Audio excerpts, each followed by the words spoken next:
costume change, of course. Now I wanted something a little brighter. Talking about all that stuff was just getting me kind of down. So I wanted to kind of change to something kind of prettier. Um, it's one scene in the book that was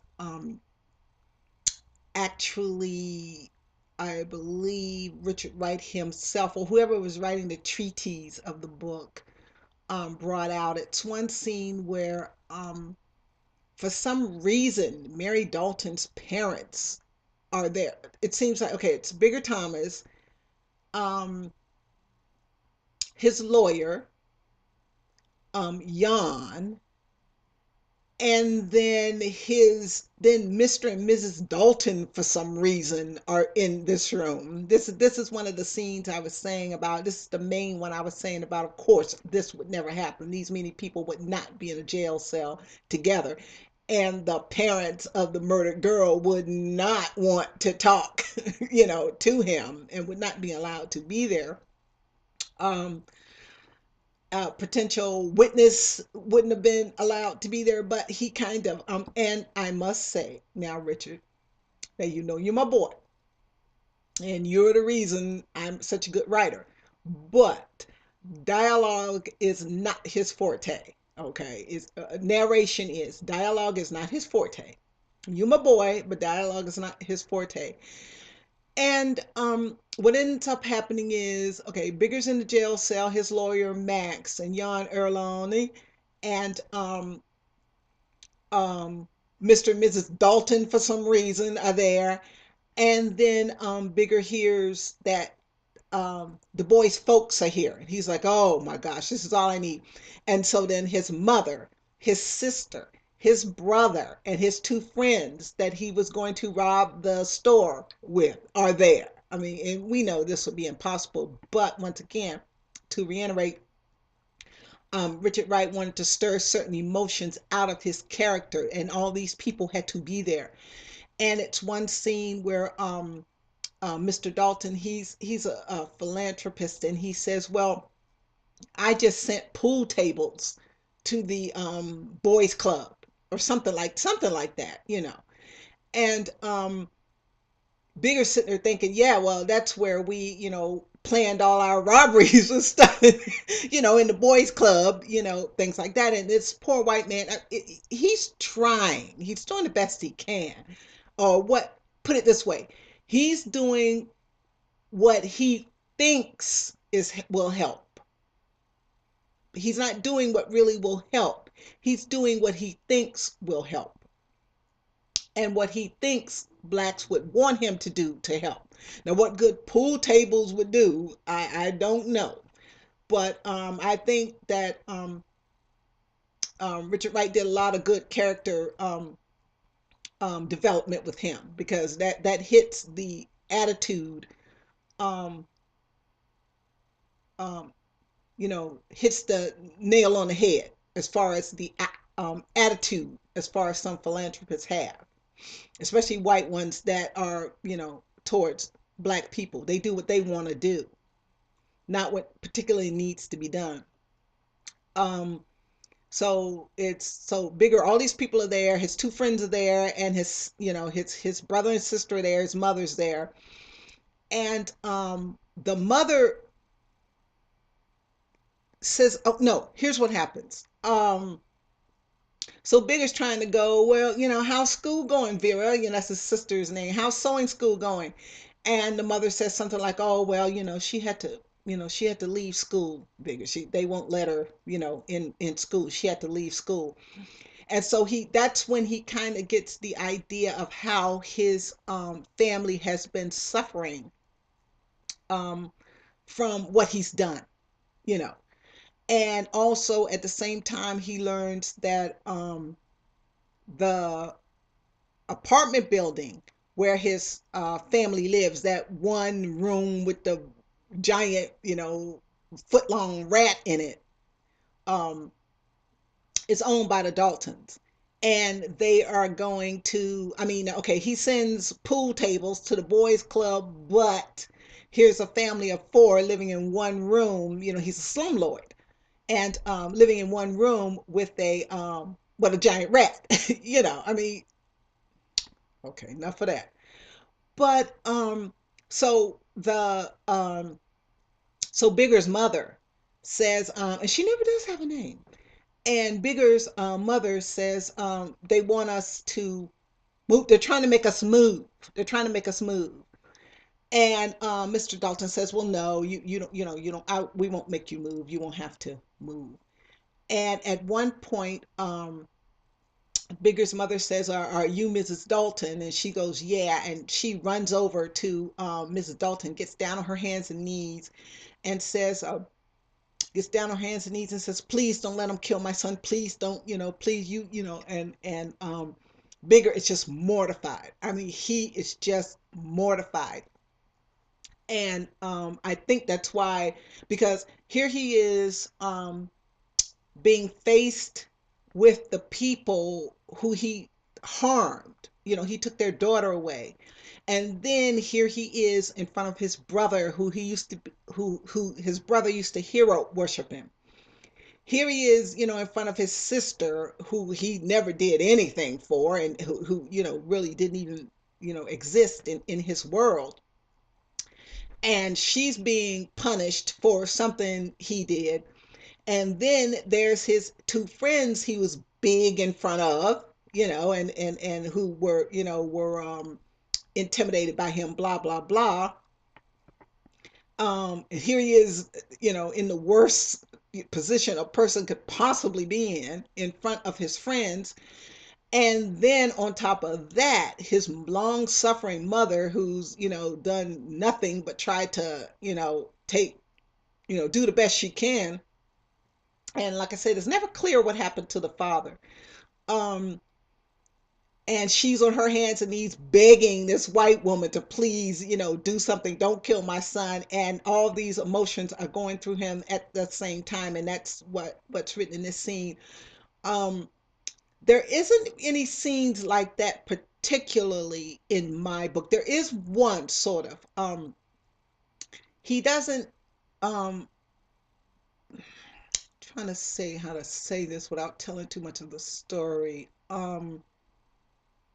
My characters, there's the building that's set on fire is the saloon where my character has been hiding and kind of living and kind of working, and this is my vehicle for him to find out all the stuff that's going on. Also, it was a way that this strange black man, stranger, could be in town and not necessarily be discovered, because he says, when my arch villain, when he gets caught, he says to the sheriff, says, "Well, how come no one mentioned that you were there? That you were that how could you hide from me for over a year, right underneath my nose all this time?"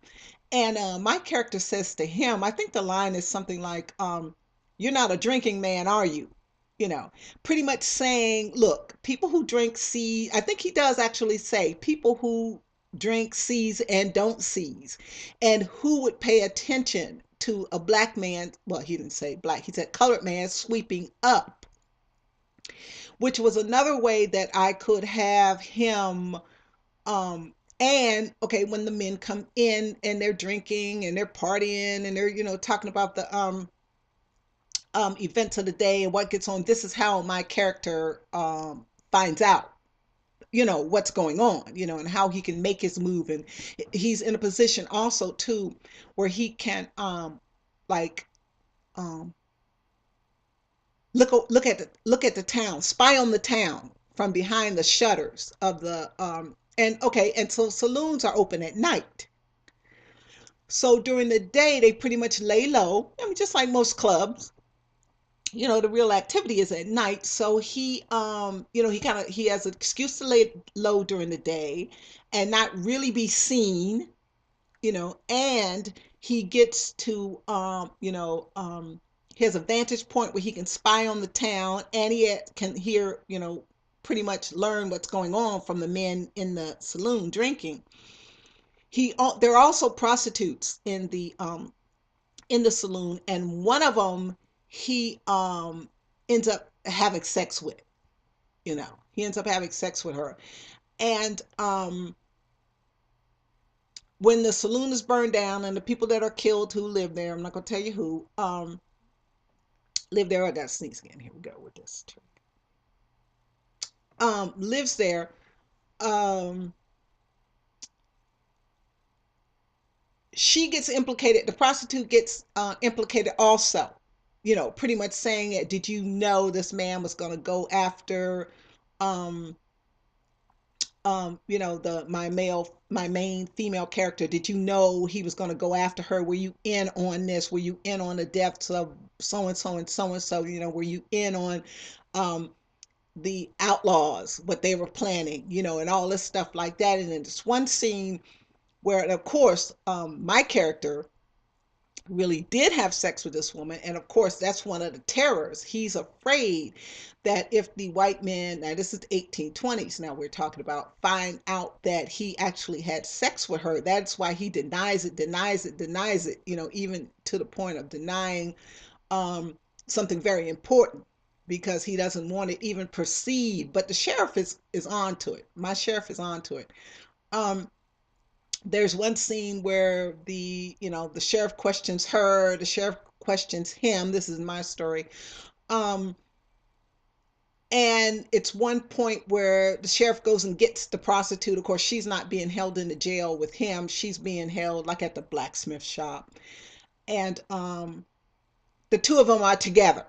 The two of them are finally together. They've been apart, and what clues the sheriff into their relationship is, if you could call it that, which is that, the way he speaks to way my character speaks to her. He tells her to shut up. He teases her. He calls her by her first name without, putting miss in front of it, and something like that.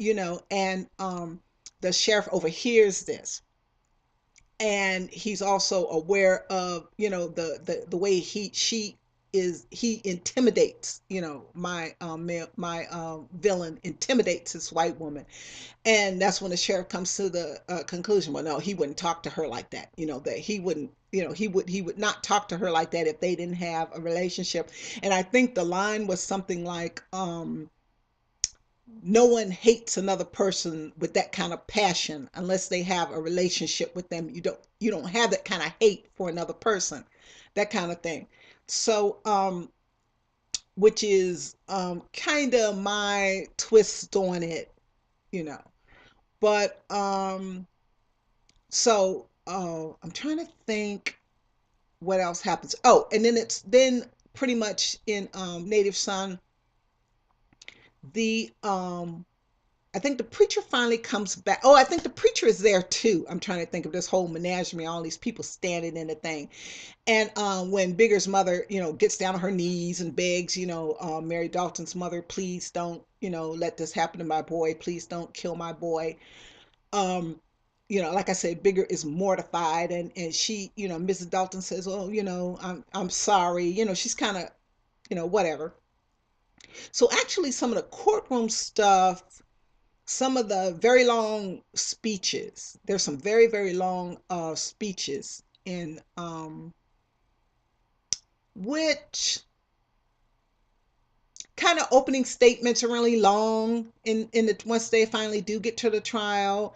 um the prosecutor just says things that, would have been objected to nowadays. You can't call the defendant names like that. You can't do those, kind of things. And he there's a lot of newspaper articles saying, well, yeah, in the South, we don't allow this thing to, go on like this. If you look at a white woman, if you so much as touch a white woman, you know you're gonna die. And, all this kind of, they try to bring all this sexual, stuff into it. Also, when he goes to trial, Bigger Thomas goes to trial, Max, his lawyer, buys him clothes and tries to do things that, that's fruit punch in my Christmas glass.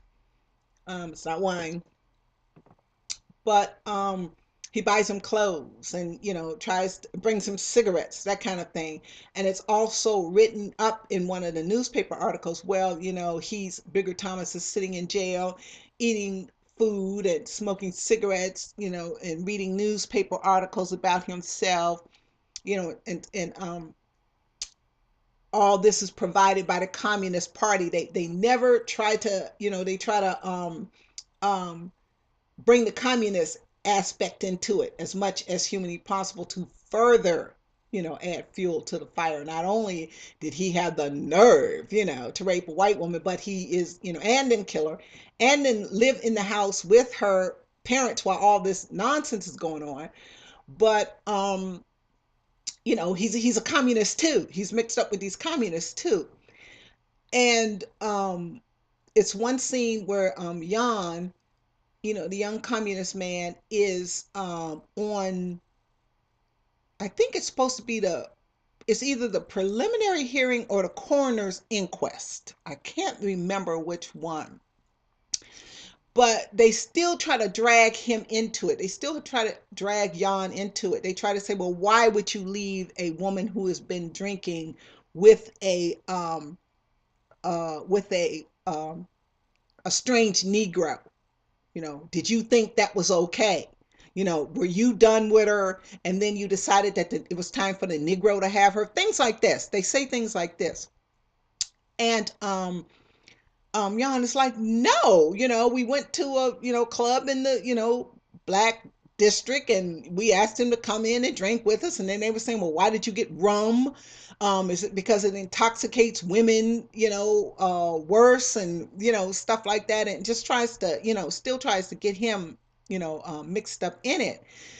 And, of course, he's trying to defend himself, blah, blah, blah. And then they put Mrs. Dalton on the stand to identify the other earring of the one that, was found in the fire. And then they have the coroner come up and say, yes, those are the bones of Mary Dalton. And they bring the bones in and what on a table, I mean, just inciting, just craziness. And then stuff that wouldn't happen in a real courtroom. But I do understand the vehicle. And then they also, what they do is they wheel in the body of Bessie, and then by this time you can about imagine what condition it's in. They pull the sheet off it, and that's when Bigger says to herself, "Oh my gosh, they're no, the white girl is the victim here, but the black girl, but Bessie is just the um evidence." Of what a crude person he is, just the evidence. And it's a lot of that thing going on. Um, he Bigger doesn't want his mother there, but Max's lawyer says, yeah, I want the jury to see her, blah blah blah kind of thing. And pretty much then is when I think that then they start with the trial, and then they have the opening statements, which are always real long, and then they have the closing statements. And Max's closing statement is kind of weird to me. I'm not going to go into it because we don't really have, I don't have time to really talk about it. But I will in the next one because it was very, very odd to me. And I think that's where the criticism of the last book comes from. Is that I don't know about that opening statement. I mean, about Max's closing statement, but I think he did what probably a defense lawyer would do. However, I didn't get it. And I think he appealed to the wrong, I think the newspaper articles and the way the trial goes and these kind of things add more validity um, to the book. But I think Max's, which is who is Bigger's lawyer, kind of. I'm really confused about his closing statement, so I'm not going to go into it because I really don't have time. And the next video really should finish the rest of Native Son, and then I'll talk about the book, and then it'll be time for dinner. So here I go.